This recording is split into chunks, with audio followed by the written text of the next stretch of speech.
Johnny Dollar. Don Pinkley, Johnny. At Surety Mutual Insurance.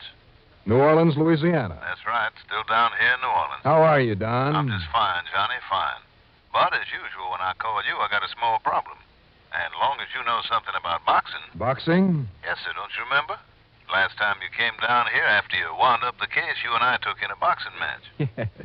Seems to me I won a fast $20 from you that night on an Italian kid who called himself Touchy Tarantino. That's right. That boy was a fighter with a real future. Not anymore, Johnny. Which is why you covered your losses by selling him a $25,000 policy. What was that crack about his future? I'm afraid he has none, Johnny. Now, what's that supposed to mean? Suicide or murder. What happened to him? Nothing, Johnny. Not yet. But you think something will? Like I said, either suicide or murder. Well, which and why? Fly on down here and I'll tell you. Okay? Okay, Don, I'm on my way.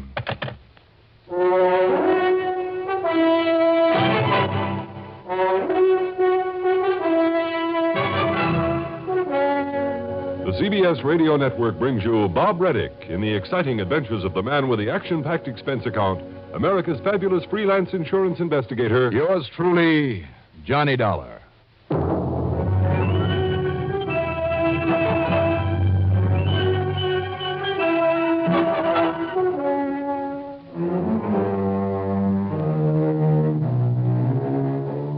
Expense account submitted by Special Investigator Johnny Dollar to the Surety Mutual Insurance Company, New Orleans office.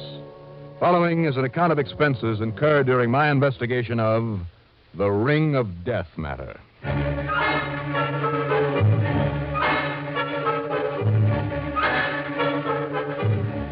Expense account item 1, $475 for a cab to Bradley Field.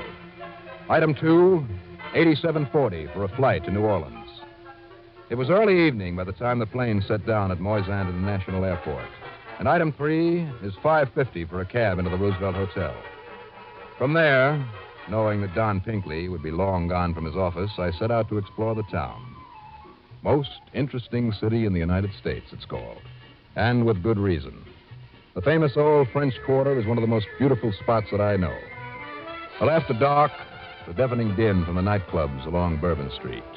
Home of the real, original Dixieland jazz.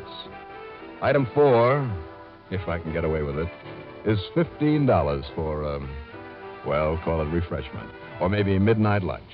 After all, I did put away a sandwich at the old Absinthe House on the corner of Bourbon and Bienville. And then, at 9:30 the next morning, I barged in on Don Pinkley at his office on St. Charles Avenue.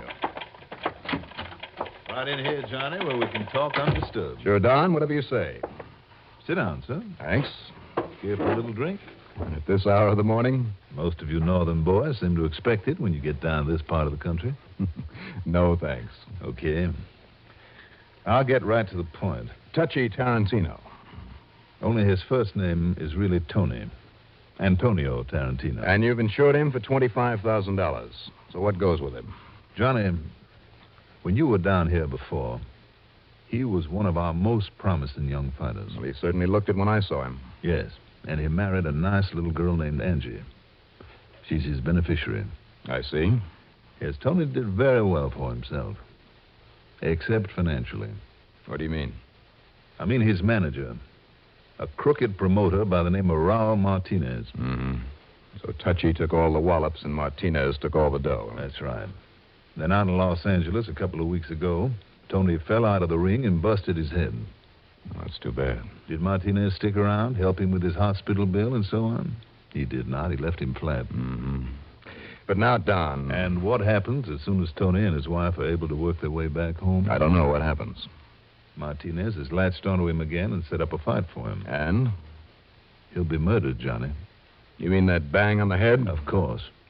The doctor out in L.A. told Angie that for him to step into the ring again would be nothing short of suicide. One hard blow above his left ear, and he's dead. But, Don, if all it takes is the word of a doctor to keep him from fighting... Somewhere in Mexico. Mexico? Mm-hmm. And the fight is tomorrow night. Where in Mexico? Well, that's the trouble. I haven't the least idea. But if you can find out... Well, Johnny? I can try.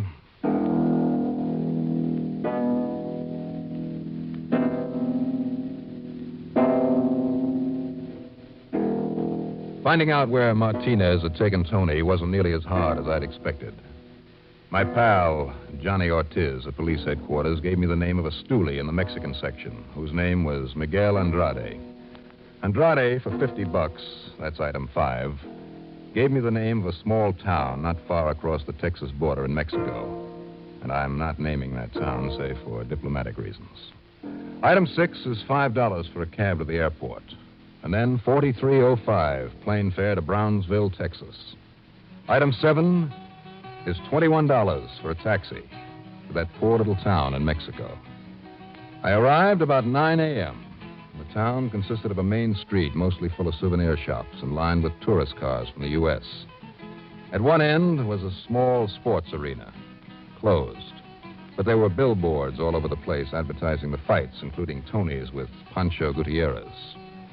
So I tried the one so-called hotel there along the main street, and in a set of rooms on the second floor, found his wife. Yes. So I found out the way you did, Mr. Dollar. And I followed them down here. I found out that they were staying here. But what can I do? Angie. So, per favore, please, if you can keep my Antonio from fighting tonight. Where is he, Angie? Is he here? No. This Raul Martinez has him locked up in the dressing room in what they call the Coliseum, where the fight will be. Okay, then. Because, per carita, he knows that I would stop him, that I would not let my Antonio go into that ring tonight. So what can I do? What do you mean, what can you do? You know that Tony might be killed if he fights? I know. But since the accident to his head, my Antonio is not the same. He believes anything this Martinez he tells him. And Angie. Martinez he tells him that he can beat this Pancho Gutierrez, and Antonio believes Now him. listen, Angie, I have seen Tony fight, and I've seen Pancho Gutierrez fight. I've seen him in Boston, New York, all over the place. And what do you think? Even if Tony were in shape, and I don't see how he can be after what happened to him in Los Angeles, well, I would hate to bet on him. But they tell me that all of these, what you call the odds, are on my Antonio. What? Oh, so that's it. That's why Martinez brought him down here where they don't know what happened to Tony. Sure, the odds are on him, but Martinez's money is on Pancho. But you mean that Martinez, he bets against his own boy, my Antonio? Knowing what he does about him, why else would he let him fight? No. Then he wants him killed. All right, Angie, come on. We're going over to the Coliseum. But I can't. Why not? Because of Jose. Who's Jose? Because that Martinez... Because I am not alone here. That is right, Senor Dollar. Jose. No, you stay where you are, Senor. Because if you get up from that chair, I will blow your head off. Now, that's a corny line. Jose, please. So you would keep Tarantino from fighting tonight, eh? I'd keep him from getting killed. And you, Senor? Me? What do you mean, me? If you do not wish to be killed, you will forget Tarantino and you will go back to the estate. Sorry, mister. No. Do not move. Oh, put that thing down. See, I will put it down. Like this. Oh! Jose, you have killed him.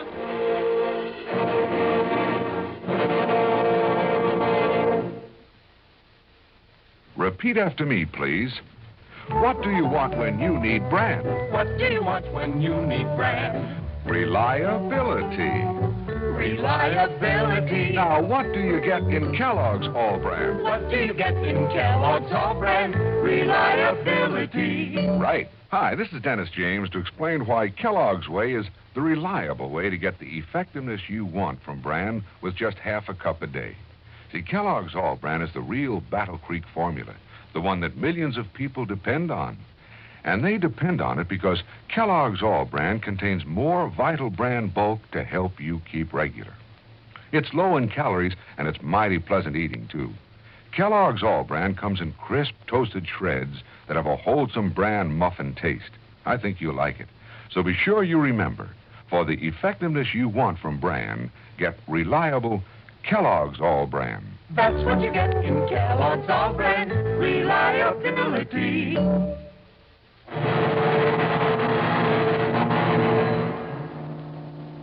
Martinez's little pal, Jose, whatever his name was, had suggested there in that hotel room that I mind my own business, go back to the States.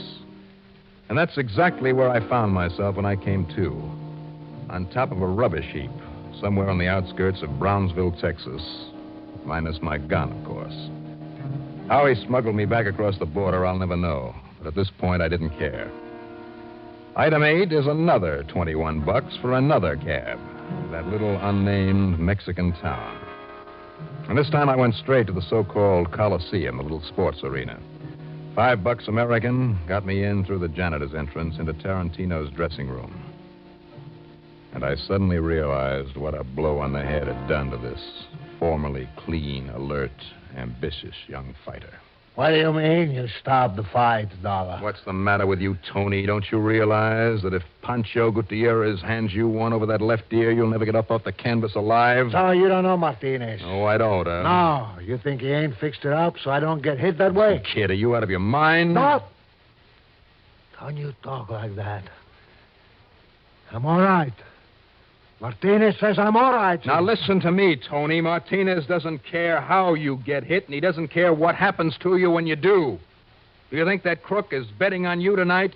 No, I don't. You think for 1 minute that... What was that? So the fight is fixed. So I take a dive in the fourth. So everything's okay. You throw a fight? Why not? So I'll clean up. Keep that word clean out of it. What do you mean? I mean that bang on the head has done more damage than you think, if you still can think. Hey, now listen, Dollar. Somebody suggests you throw a fight a couple of years ago, you would have slugged him. So what? So it's now I gotta think of my wife. You're a good boy, then. You're a good fighter. You're a clean fighter. That's why Angie married you, isn't it? You keep her out Now of listen to me, Tony. So what if I can't fight legit anymore and up in the States? I throw a fight for Martinez like this one. Here in this town where nobody cares. He'd give me enough dough to get back on my feet. Maybe start a business, something like that. You believe that? Why not? Why didn't he give you an honest share of the purses that you won for him before? Because I was only starting out. Oh, sure. Fine, that old line. Well, why didn't he help you after you busted your head in L.A.? Well, why didn't he? I don't know. I don't care. He's helping me now. He's helping you get killed. What's the matter with you, Tony? When you got back from L.A., you went to Martinez because you didn't know where else to go, right? So I was broke. And I told him, after the way that he left me there, he had to help me. Had to get you more fights? That he had to help me is all. So he said he would, and now he is. You dumb ox. Hey, don't you talk like that to Toti. Listen, when you came begging to him, all he saw was that if he didn't get you out of his hair, he'd have you tagging after him the rest of his life. So why not? Down here in a place nobody ever heard of except a lot of gamblers out for a fast buck, why not let you fight? Why not let you kill yourself? Not only make a pile of money on you, but he'd be rid of you once and for all. You're real crazy, Dollar. He wants me to go out there and get killed? You think he'd fix the fight? You think he'd tell me take a dive? Yeah. Yeah, maybe that's it, Tony. Maybe what's it? Do you know for sure that this fight is fixed? Sure, I know. Martinez, he told me. Sure, he told you because he knew you wouldn't dare to fight if you thought you might be killed. He no doubt fixed things with whoever passes for a doctor in this dump and then set you up on the promise that you wouldn't be hurt, and you believed him, you sucker. You know what I don't believe, Dollar. What? You. Now get out of here. Sure. Sure, Tony, anything you say. Yeah. But have you told Angie that this fight is to be a setup? She don't even know where I am. No, she doesn't know. Anyhow, I said leave her out of Keep your this. hands off And me. listen, you tell Angie anything, I'll kill you. No need to. Huh? I'm sure that when she sees you in the ring tonight... You mean she's down here? Well, I'm not quite sure how I'm going to do it. But when I bring her to the arena tonight... Oh, no. No, because if Angie... Look, listen, she knows me the way I fight, and if she sees I take... If she sees... Yeah. Think it over, Tony. Get out. Get out of here. Sure, and I'll have the police stop this fight. Don't be funny. Martinez, he owns this town. The fights, the cockfights, the gambling, the police, everything. Yeah? Yeah. Now get out.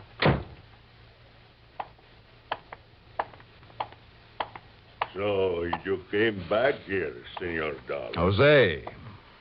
Martinez, he wouldn't like this dollar. And so he should know about it. Oh, no, you don't. This time I was ready for him. When I ducked and his roundhouse slid over my head, I leaned into his knees and then rose and slammed the edge of my hand across the back of his neck. And again. For some strange reason, he suddenly gave up. He was dead to the world when I hauled him into a cleaning closet at the far end of the corridor and gagged and tied him down with some old rags rolled up lengthwise to make him plenty strong. That accomplished, I started back to Tony's dressing room. But the door of it was ajar, and by edging up close, I could hear someone talking to him. And you believe him, Tony? This Juanito, this Johnny Dollar. Don't be silly, boy. I see. I don't know, Martinez. I don't know. Well, I do. He's up to some trick, is all. But if he come around here, he walk in here again. Quien sabe? Who knows? You see this? Hey, you got a silencer on that gun. See. So nobody knows if I use it on him, eh? You would kill him? Oh, see, Tony. Just like Pancho Guterres will kill you. What? If you do not take that dive tonight. Oh, no. Listen, Martinez. Don't worry, boy. Don't worry. In the fourth, you take the dive. That's all.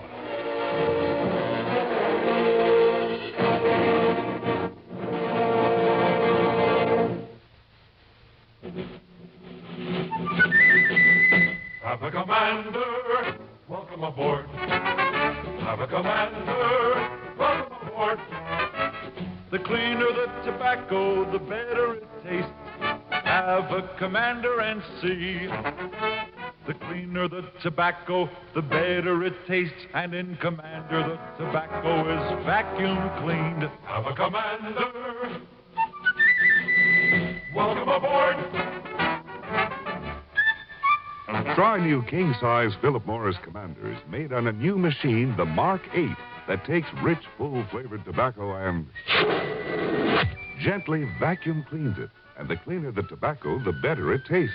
Noticeably better. The cleaner the tobacco, the better it tastes. And in Commander, the tobacco is vacuum cleaned. Have a commander. Welcome aboard.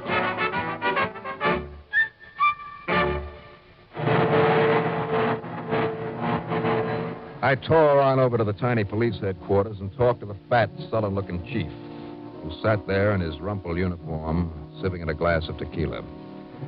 But every time I mentioned the name of Martinez, he shrugged as though he didn't understand English and stared blankly out the window. When I tried to get tough with him, he spoke an order to a couple of his men who promptly tossed me out into the dusty street. It looked as though Tony was right. Somehow, Martinez did have this dirty little town under his thumb. I went on over to the hotel again to look for Angie. The suite of rooms was empty. A stupidly grinning clerk at the desk could tell me nothing except that she'd left a while before with Jose. By the time I got through knocking on doors all over town, finding no sign of her, it was time for the fights. I knew there was no chance of getting at Tony in his dressing room again, so I bought myself a ticket and went in. Every seat in that scrubby little stadium was taken. People were crouching in the aisles. But then I saw Angie standing at the rail in back of the last row of seats. Angie! Excuse me, let me through here, please. Excuse me.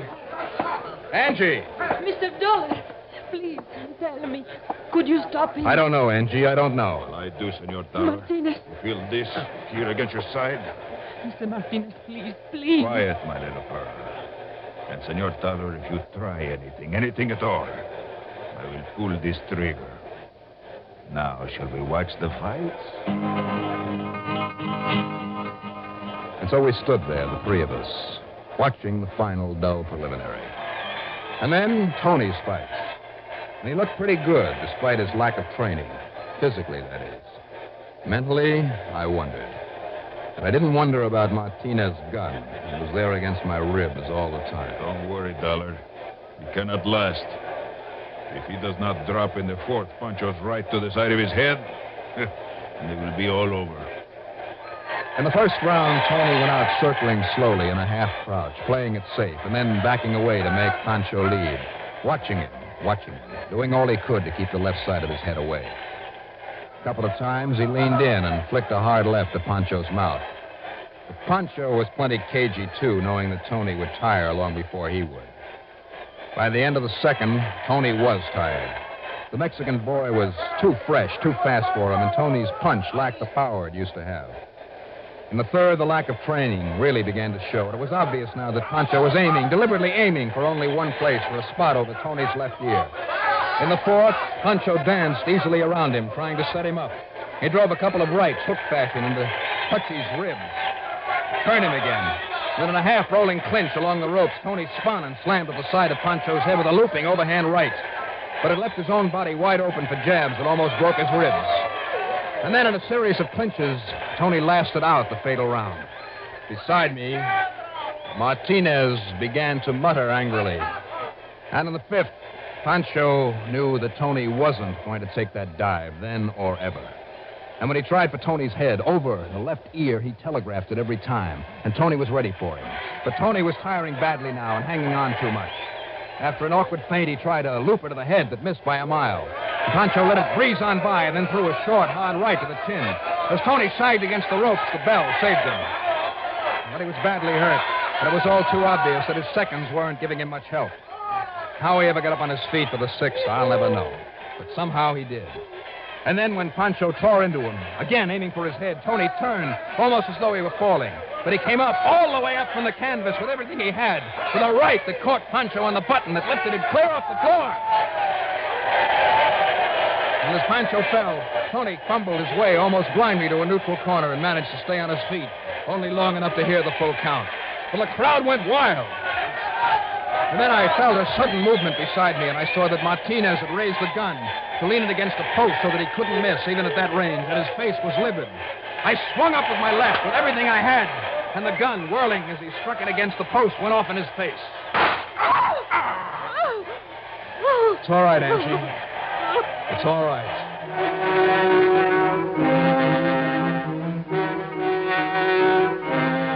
Yes, Martinez was dead. And, of course, the police moved in. And when they realized he was definitely, finally out of the way, I'm sure they all breathed a deep, sincere sigh of relief. And believe it or not, Angie and Tony and I had a formal escort back to the border that was fit for royalty. Expense account total, including all the incidentals I could think of, $389 even. Yours truly, Johnny Dollar.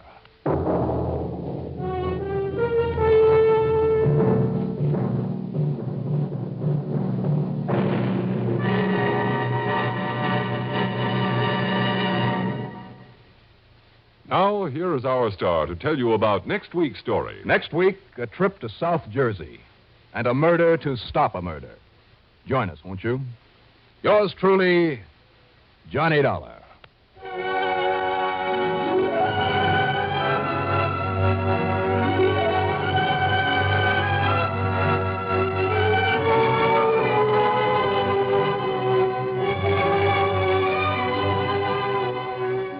Yours truly, Johnny Dollar, starring Bob Reddick, is written by Jack Johnstone, produced and directed by Bruno Zerato Jr., musical supervision by Ethel Huber. Heard in our cast were Robert Dryden as Touchy, Joan Loring as Angie, Ralph Camargo as Martinez, Mandel Kramer as Don Pringle, and Danny Acco as Jose. Be sure to join us next week, same time and station, for another exciting story of Yours truly, Johnny Dollar. This is Art Hanna speaking. You've been listening to the OTR Gold Network. Find more classic radio at otrgold.com.